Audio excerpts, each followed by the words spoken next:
Namaste, and welcome to our continuing series, Interviews with Disciples and Devotees.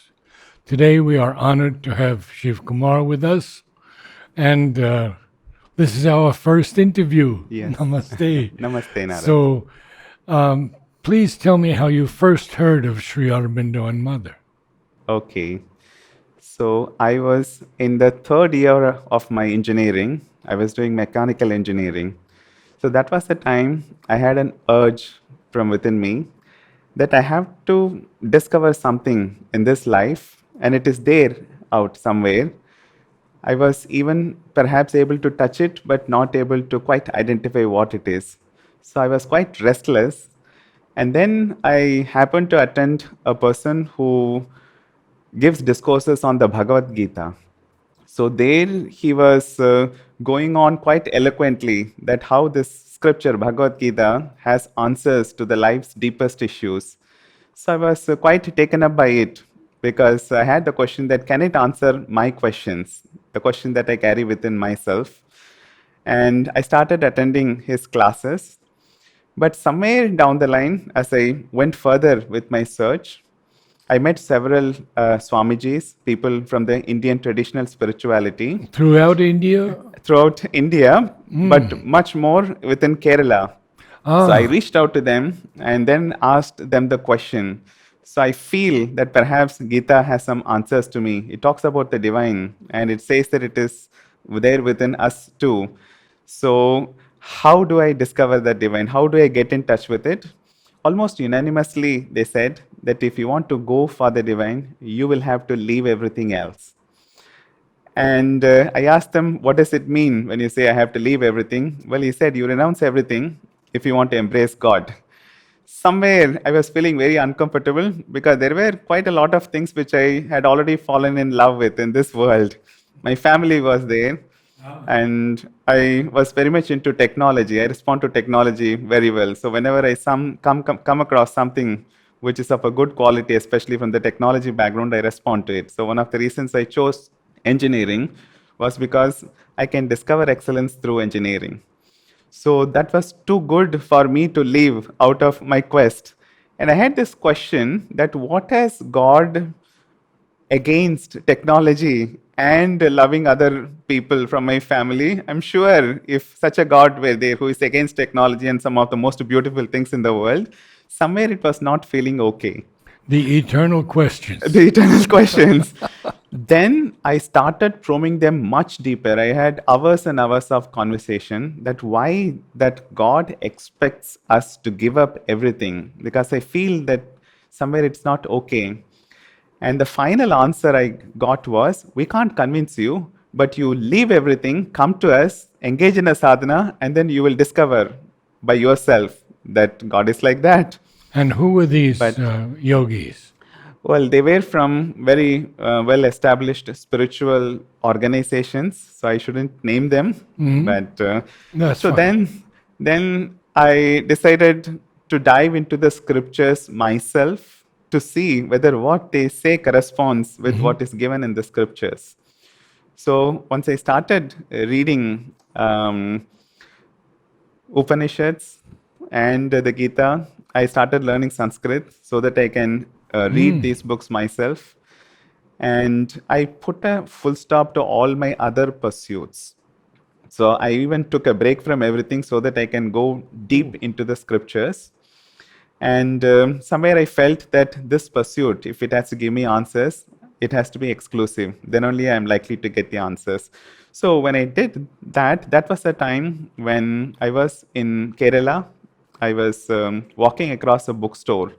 So I saw one bookshop where they had kept a lot of books on the display. One particular book was upside down. So its backside was showing up, not the front side. So naturally, I wanted to flip it the other way. And when I picked it up, something attracted me. So I wanted to read the blurb.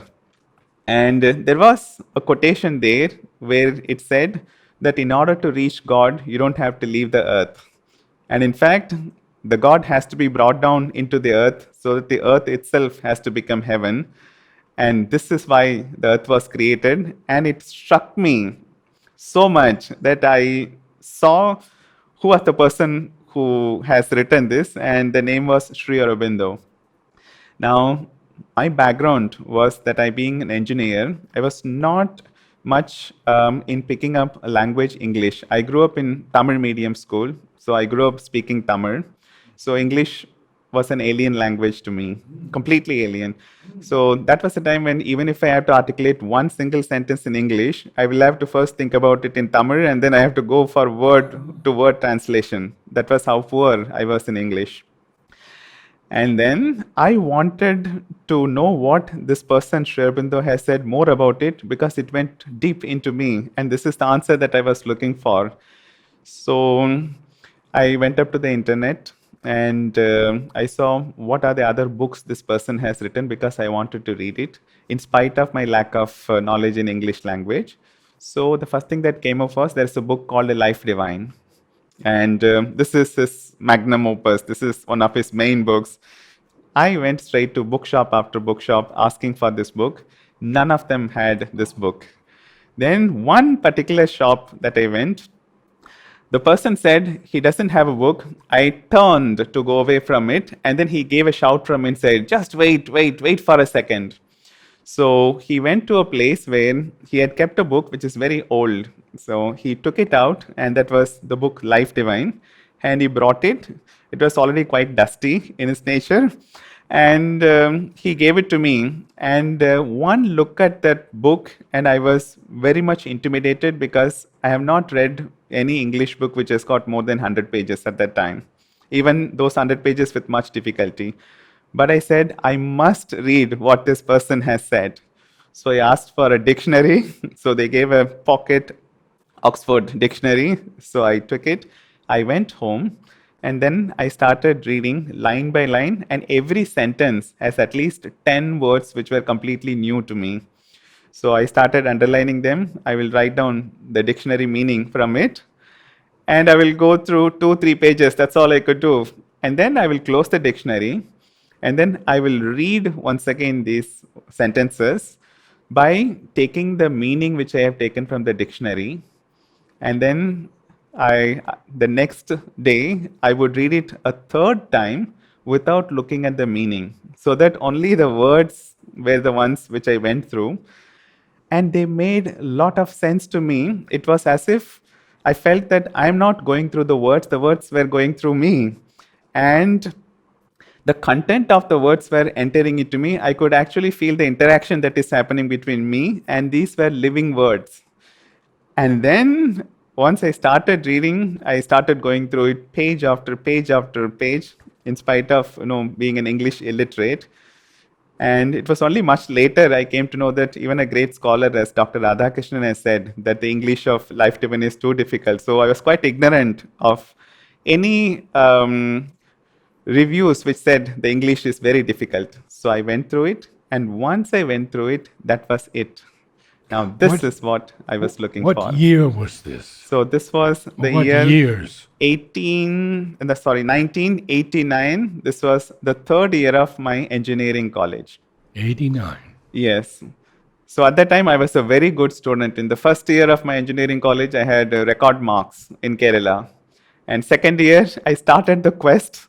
So my marks started dipping. Third year, I pretty much gave up everything because I wanted to read more and more. So my marks and the grades dipped quite a bit. But because I excelled in the first 2 years, I passed out of engineering with manageable score. But the third year, I started reading Sri Aurobindo, and then I came to know that there is a bookshop here in Pondicherry which can send books by post. So I started purchasing one book after the other of Sri Aurobindo. And then once my engineering degree is over, I was so much taken up by it that every time I used to go for attending an interview outside of Kerala, I will pick up a book and immerse myself into the book. And the interview became quite secondary. I hardly paid attention to the interviews. So for about 1 year after I finished my degree, I literally could not get into any of the jobs because I couldn't even attend the interviews yes. properly. But all this time, I was reading Sri Aurobindo only Sri Aurobindo, and then nothing but Sri Aurobindo. Now, what about mother? Well, that also happened when I went to another bookshop looking to purchase Sri Aurobindo's book so that I don't have to wait for the books to come from Shabda. Oh, And that was the time I came across one book which was kept alongside several other of Sri Aurobindo's books. It was very red in color, quite attractive. So I picked up and I saw the name as The Mother Agenda. So it was the oh, mother's agenda. And I know that every ashram has a Mataji, who will take care of yes, everybody. yeah. So I thought to myself that maybe there is a Mataji in Sri Aurobindo's ashram. Maybe she used to take care of everybody who comes to see Sri Aurobindo. Probably. What can she say about? Maybe I might come to know something which is happening in the ashram. She may be sharing some of her personal stories. So I picked up, think it was volume 10 or volume 11, and I opened a book page at random. And then what was written there was Mother's exploration into body consciousness, where she is saying that some of the findings by far exceeds the latest discoveries which the science has made. I said, wow, who is this person who talks about an exploration of this depth and at this level? So then I immediately purchased it. And then I felt that no, I should start from volume one, because if this one volume has so much material, I must know what the mother has said. And I went to the same shop. As soon as I finished volume one, I will pick up volume two. And side by side, I will have to kind of collect money for all this expenditure. I was not in a job, but I have somehow managed enough money to purchase these books one after the other. So I went through it, and then nothing else made sense to me. And then I came across one of Mother's quotes where she says that Sri Aurobindo's yoga begins where the traditional yogas end. Yes. And I did not know what traditional yogas were. So how can I begin Sri Aurobindo's yoga without having a knowledge? So at that time, I had already got into a job with a lot of difficulty. And that was when the sentence came to me.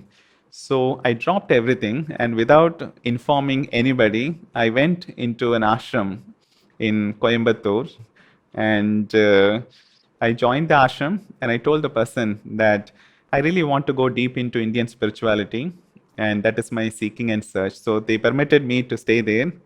And then there I started my serious reading of the Upanishads and the Gita. And there was also a Sanskrit teacher there. So with his help, I could devote myself to the study of Indian spirituality.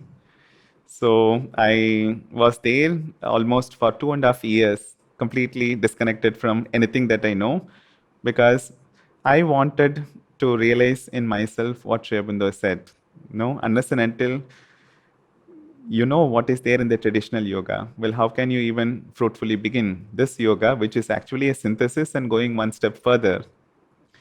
So, after 2.5 years of deep immersion into Indian scripture and Indian traditional spirituality, I was sitting in one of their computer rooms. So that ashram has just started using computers, and me being with a background of computers and other things, I introduced computers. I told everybody that no, this is a quite useful instrument. We have to know how to make use of it. So I was in the computer room. One lady walks in, and she was one of the ashramites. She looks at me and then tells me that, Shivkumar, what are you doing here? You should be in Pondicherry. And then she goes out.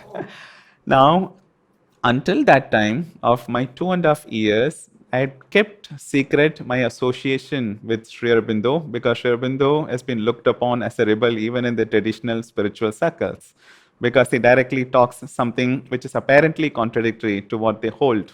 Because Sri Aurobindo says you can embrace the world, but only we have to discover the right way of embracing. I was wondering what this person meant when she said that I should be in Pondicherry. So I followed her, couldn't find her anywhere. I searched for her, found her, and then asked her, so why did you say that I should go to Pondicherry? She told me, when did I say that? He said, just now, a few minutes back. She said, few minutes back, I never saw you. I was somewhere else. And then it struck me that this is a message which has come to me, that a call has come from Pondicherry. I should look it up. So I opened the computer, looked up, Sri Aurobindo and Sri Aurobindo related organization, and then Sri Aurobindo Society's website came up. And I wanted to know more about this place before I can decide on coming here. So I wrote a text in response to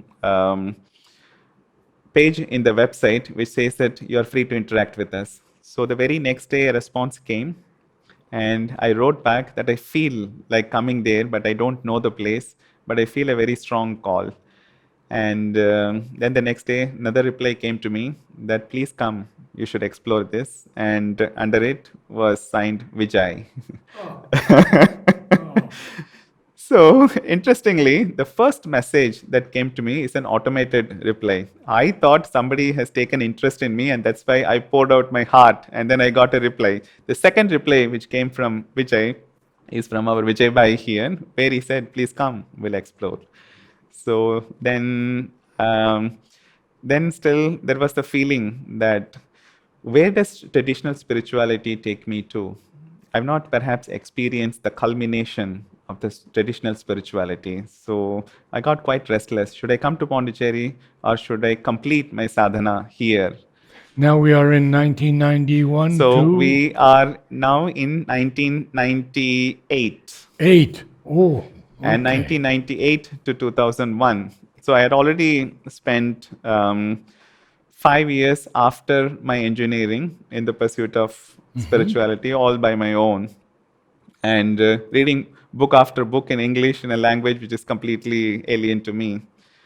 So this was the time when I looked out and I said, perhaps the time has come for me to explore Pondicherry. So this happened between 1998 to 2001.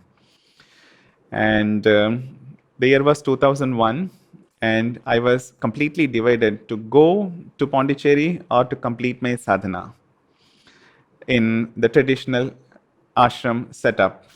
So that was when I came to know that there is a saint in South India, Mata Amritanandamayi in Kerala, in Kollam. So I wanted to perhaps see somebody who has achieved the realization of what spiritual tradition, the Indian spiritual tradition speaks of, so that maybe with her blessing, I will come back here.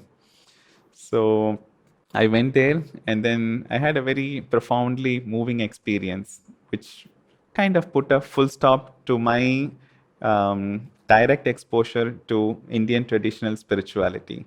Now I knew that, okay, Sri Aurobindo has said that my yoga starts where the traditional spirituality ends. I had a glimpse of it, and that is sufficient And for this me. experience was with a yogi or That yogini? that probably is because of the blessing of the spiritual master, Mata Amritanandamayi Yogi. She is also known as a hugging saint. Ah, So she gave me a hug, okay. and then she said, don't go anywhere, sit here, as if something is going to happen. But I've seen So her here in she Pondi. travels too, Yes, and she traveled. wherever she travels, people flock Yeah. in thousands just to get a hug I from her. have a friend who's very close to her Yes. in America. Yes. Yeah. So very good. And can you share just a glimpse of that experience? If not Very deeply, but deeply personal to me. So, what I felt when I stood up from there was that suddenly I felt that my individuality was lost. There was a presence, and there was a sheer presence which pervades into everything. So, the way to Kollam is quite scenic, and on either side there are mountains, and then there are small villages. So, I look at a mountain and I could feel that presence, which is quite strongly, powerfully, inherently present there. And I looked at something else, all the people who are quite bustling around, and the same presence was there quite powerfully with them. very So I deep. looked at the bus which is carrying me. I said, once again, it's a strong presence, as if this presence is pervading so much. and hardly any thought was there. So just the experience of presence. I can't say that I was experiencing it because there was no I.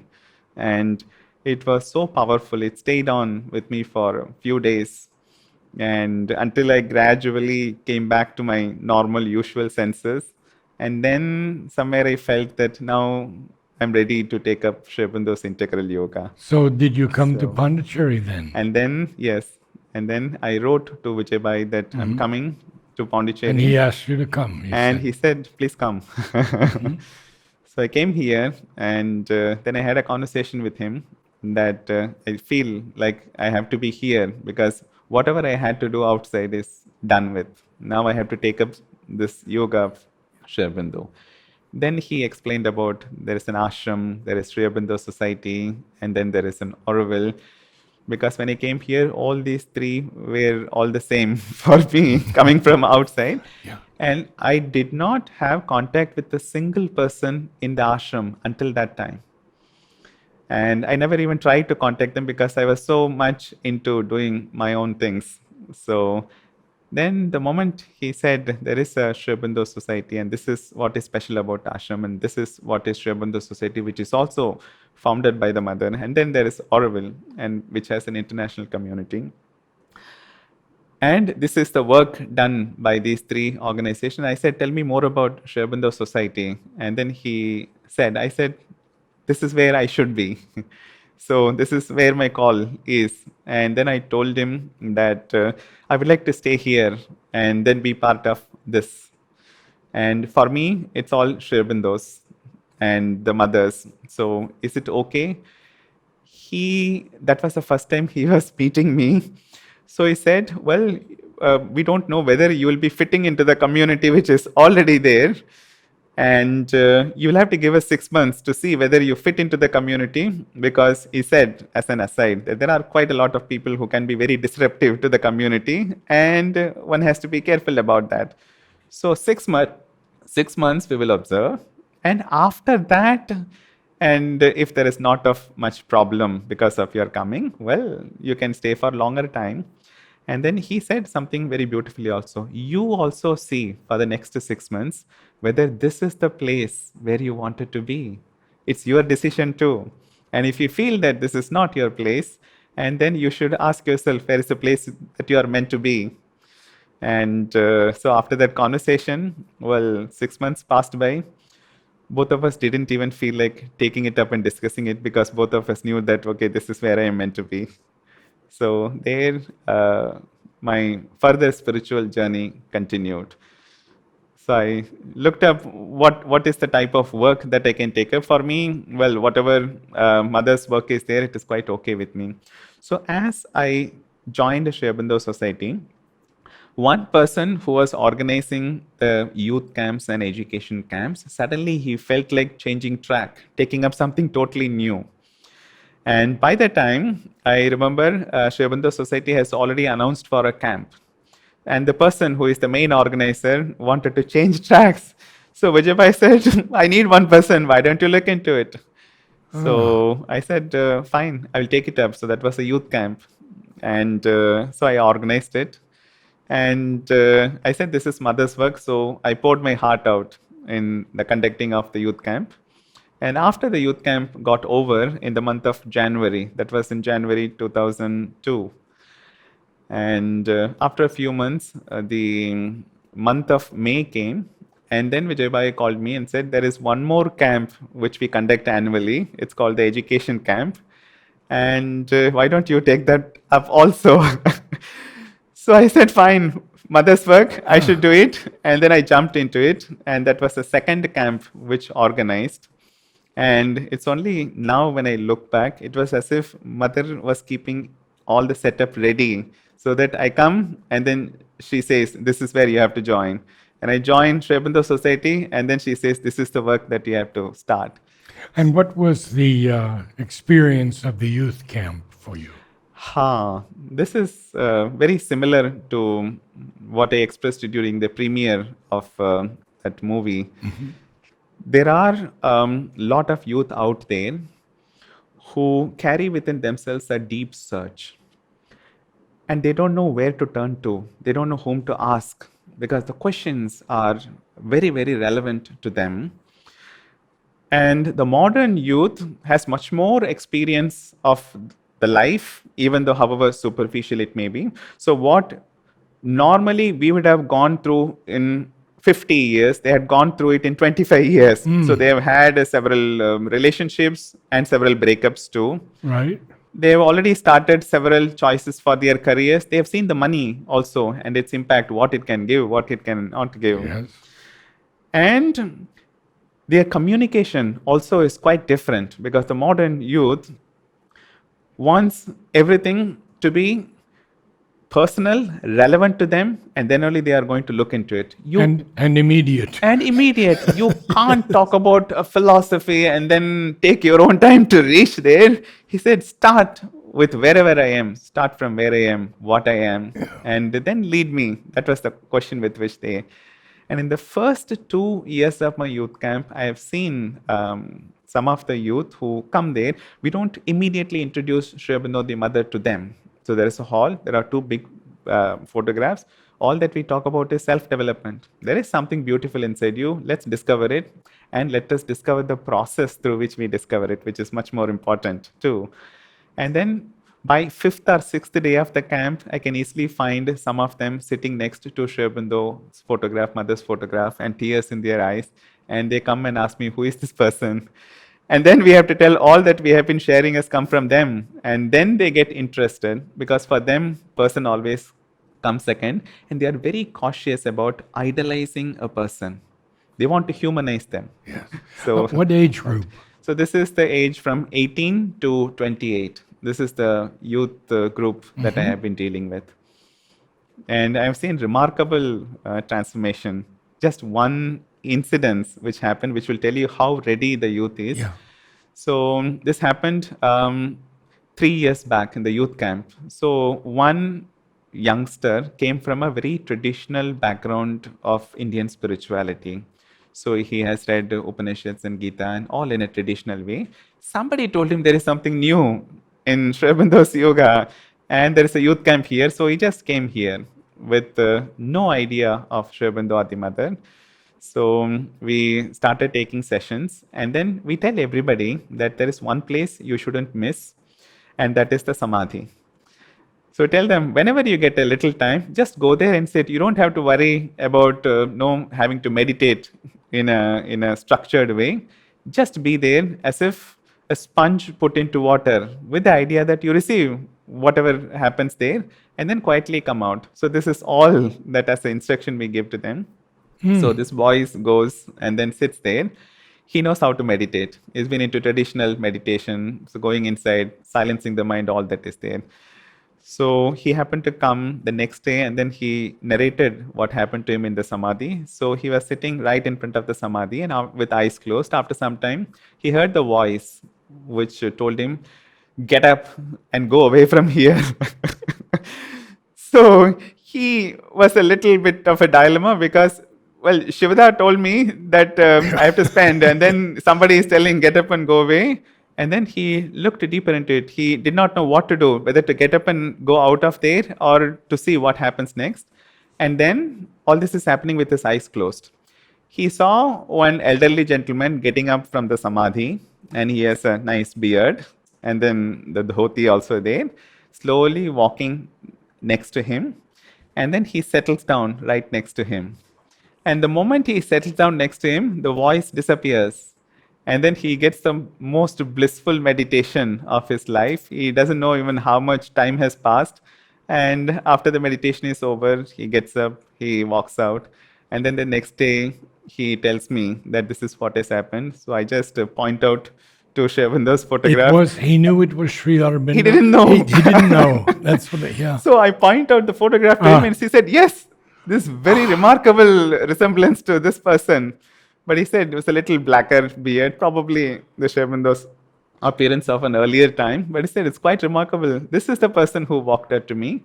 Now, that is how ready the youth are. Some of the youth, at least, the new age youth. When Sri Aurobindo says the sun-eyed children of a marvelous dawn, they've come here, and I felt that, well, a couple of things. One, we should let them know of Sherbendo's presence. And he there sitting with all the answers to their questions. And also to the people who come here, we should at least tell them the source, take them to Samadhi, and then tell them afterwards that this is the place that called you to this place, so that they should be able to identify the source from where the call has come, and the rest is between them and Mother and Sri Aurobindo. So this is the nature of the youth camps that takes place. There are a lot of youth who are ready, just ready to blossom. We just have to touch them, and then they open up. And what are you doing now in the creative field? My education being traditional, I've had very less exposure to the creative side. So I've always been told that mug up the text, and in the exam you just vomit it out. Marks are the only things matter. So I never got a chance to experience the creative side of me at all. No music. Music was not No part of music, our no curriculum. poetry? No dance, no poetry. Oh, And there was poetry, but in my mother tongue, which is Tamil. I still remember my Tamil teacher coming, and then, Subramaniam Bharati. and well, even more classic than that. Ah. And this person used to sing the verses of Tamil, and I was so much taken up by this. I fell in love with the language, the Tamil language. So that is one of the reasons when I went to college, there was a quantum shift, because all the subjects in the college are in English. I don't know why they are making it, because none of them could be in Tamil, the language with which I grew up. So fortunately, my memory came to my aid. I by hearted everything that was there in the English textbook, went to the exam, and then vomited it out, and I got excellent marks without understanding too much of what was there. Oh. And well, that was the school education I had, but I loved sports.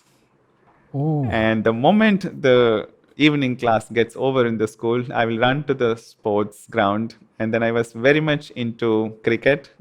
I was a hardcore fan of cricket. I was much into shuttle badminton. And I had played at the district level in competitions in shuttle. And I was much into chess. Somewhere it activated my brain cells. Oh. So these three were my passion at that time. So the moment I got out of my school, it will be one of these three. I will catch hold of somebody and then have a game of chess with them, or I go to a sports club and then I will have my cricket and shuttle badminton. Just flash back for a few moments. Were any of your family interested in the spiritual life? Not spiritual life, because now I understand what spiritual life means. My father was a very good devotee of Lord Kartikeya, son of Shiva. So every year he used to go to a place, he will take a vow, and then he will go to a place called Parani. There is a hill station on top of which there is a temple of Lord Kartikeya. And when he goes, he would take his entire family. So I have an elder sister, two elder brothers, and I'm the last of four. Oh. And all of us will go there. And he was very devotional that way. So every day, at least for an hour, he will spend in the puja room. So reciting shlokas. So he was devotional, but it didn't translate into the everyday action. So once he's out of the puja room, he is himself. And that was one of the things which started me off. So if there is a spirituality, it should help me to transform the life in its entirety. I cannot be only spiritual when I'm inside a temple or a mosque or this one, or a spiritual place or an ashram. Yeah. So can we talk for a little Yes. while about the film? Yes. And because we're so interested in this film and Yes. its creation. You know that I interviewed Suresh and Nilima. Yes, You've probably I remember. seen those. So from your perspective, your experience. All right. So the idea came from a youth during an online session held by Oro Youth, the youth wing of Sri Aurobindo Society. And this was during the early COVID times. So the lot of youth got back to me telling me that they feel a little trapped because of the COVID restrictions, and they needed some guidance on how to lead a life in this very difficult situation. So we started a series of online interactions on helping them to coping up with COVID, but more on discovering the light within, so that that will lead them, tell them about how to cope up with the difficult circumstances of life.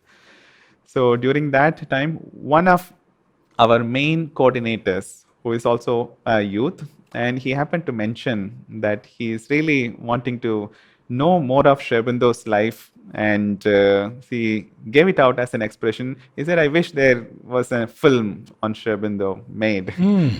And well, youth is he is an animation fan, and he said, if it were in animation, it will be so nice. He just let it out. Oh. And I felt that this is something which needs to be explored. And then after a few days, he came and met me. And then he said, Dada, we really need an animation film on Shervindo. And then I immediately felt that, yes, it has to be made. And that youth's name is Rahul, and who is very soon will be joining this interview. Yes, I think they've come already. Yes. Yeah. So that is how the project started. Then we were looking for somebody who can give shape to the project, because I did not have any experience in the filmmaking. And from what little I saw of films made on Sherbindo, it speaks more to the devotees, and doesn't true. reach out to the youth in their language, in a medium which they respond to. And therefore, I felt that we need more help from people who are grounded in the technology that converts an idea concept into a reality, gives it a form and a shape. So then that was the time when I reached out to Manoj Pavitran in Auroville, and he said, well, let me check up with some of my friends, because he is coming from a background of National Institute of Design. He was a student there. And there were many people who were associated with designing and filmmaking from that background. So then he got back to me and told me that there is one of his juniors when he was in the NID, Ahmedabad, and who is into filmmaking, but it's animation filmmaking, but animation filmmaking of a different type. So we looked into his background, and afterwards, Manoj took it up, had a discussion with him. The moment the person heard this story, he responded very strongly to this. So his name is Suresh Eriyath, and whom you have already interviewed. And his studio name is Studio Ixaurus. And he was so much taken up by that, he said, this has to be made into a film. And I gave my full support. Come what may, we should make it into a film. So this was how the project was started. And as soon as we started, the first challenge came, the challenge of COVID. So at some point, the very initial stages, he got back to us that he was not able to be physically in touch with all his team members. So he was still continuing the work, but at a very slow pace. And because of which, the initial trailer that we wanted to come out with. So because the thing is so new to us, we have not actually done what corporate people would call market research, asking a few people what type of a film they would need, devotee circle and non-devotee circle. So we wanted to make use of the trailer to ask the question, see, we have something like this, what do you feel? Is it okay? Especially from the community of Sri Aurobindo. So that is how we made a concept trailer, just let it out to see what feedback comes. And which I saw, and I was so touched when Sri Aurobindo's foot came and touched the soil of India. And then the experience of the descent of the calm. Yeah. But the community, some of the people in the community being very sensitive, they felt that the portraiture of Sherbindo has to be done very, very carefully, not in a blunt and bold way, where he is shown. But this is the feedback that we have received, and it came very strongly too from that particular section of the people. And we looked into it, and then that challenge was too much, because here is a film talking about Sherbindo, but not showing Sherbindo in the hero of the film in a frontal manner. And yet, somewhere deep within, we also felt that this is something sacred. And we recall that the mother was very particular that she allowed only very few people to portray and sketch Sherbindo. So we must retain that sanctity, that sacredness.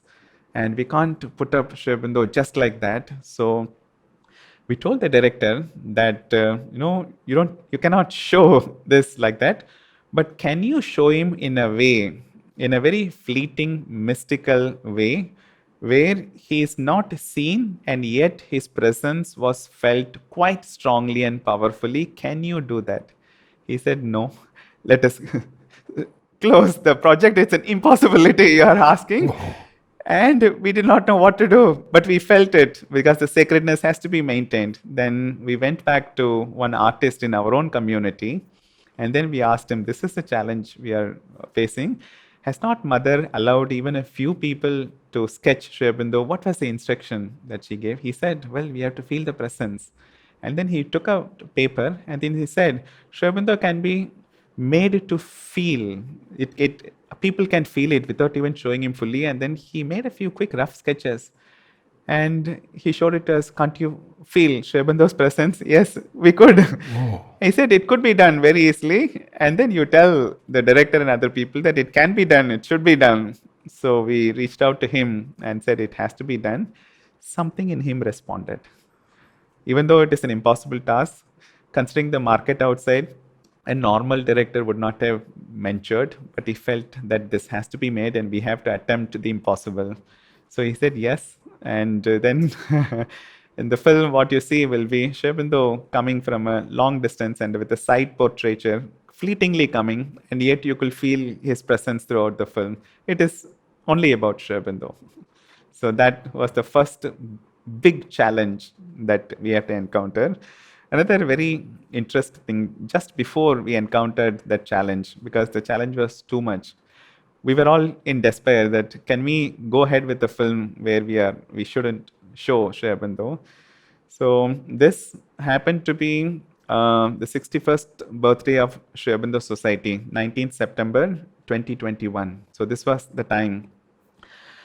And I woke up early in the morning with a very distinct impression of the dream that happened in the early hours of the morning. So the moment I woke up, I immediately recalled the entirety of the dream. So what happened was very moving for me because it happened at a very difficult time in the film's making. So we were about to abandon the project. So what I saw in there was, I saw Sri Aurobindo in the dream, quite busy with some of the people from his freedom fighting days. And he is organizing, directing them to go there. And then he was moving everything in that atmosphere. And the atmosphere was quite alive with his presence, very strong and powerful presence, as if light is filling everywhere. And then I wanted to listen to what he is saying. And then I heard about an animation film is being made. And then he was organizing things related to that animation film. So I heard the word animation film and I knew something about the film is going on. And then the surprise I felt pushed me out of the dream. So I came out of the dream and I know Sri Aurobindo is arranging things so that the film has to happen. That's it. Come what may, whatever may be the challenge, this is a film that has to be made. So, and then that was the time when we had invited the studio team Ixorus to come to Pondicherry because by the time, with a lot of difficulty, they come up with one script. We were not feeling that we are not yet there because, see, they are coming from their own background and they have not felt anything. They couldn't come to Pondicherry because the COVID was But raging they at have that time. not known about Sri Aurobindo And not also. known about. Yeah. So Yes. just before it, they have done a little bit of research, but it's more of a story reading. The director felt something, but this is a teamwork. His team also will have to open up. So the only way we know is not by talking to them about Sri Aurobindo, but making them come all the way to here and helping them to feel the presence of Sri Aurobindo so that they can go back and then translate what they have felt into beautiful art. So that is how, when we invited them over to here, their core team came, and that was the time a lot of people in the ashram helped them to get a glimpse into Sri Aurobindo, what he was, and you are one of them. And they met with Dr. Alok Pandey, had a conversation with him. They asked him quite blunt questions. So why Sri Aurobindo? Why is he relevant to the youth? Type of a question, because they need to be convinced before the film can go and convince the youth out there. Yes. And they need to be not just convinced, they need to be inspired to come out with the product. So it's not even conviction, but it is an inspiration we are talking about. Then we made them meet Dr. Anand Reddy also. They had a beautiful interaction with him. They met Vijay Bhai, Pradeep Bhai, and then we took them to the Samadhi, and then we took them to Oroville, where they interacted with you also. Now, towards the end, they said that until now, this was something here in us. We read the story and we have a lot of imagination. And now it has become a reality for us. We could feel the presence. This is something which is so beautiful that we are charged with a lot of motivation and inspiration to go back and continue the story. And I felt that in him. It is. Very clearly when he spoke the other night. Yes, yes. Good. So that is how they went back. And from that time onwards, there was no looking back. And well, we had our own financial challenges too, but I will allow my colleague Preeti to explain a little more about it. Good. But this is the journey which resulted in this. And I hope we can do another interview one day about other aspects of your journey. Wonderful.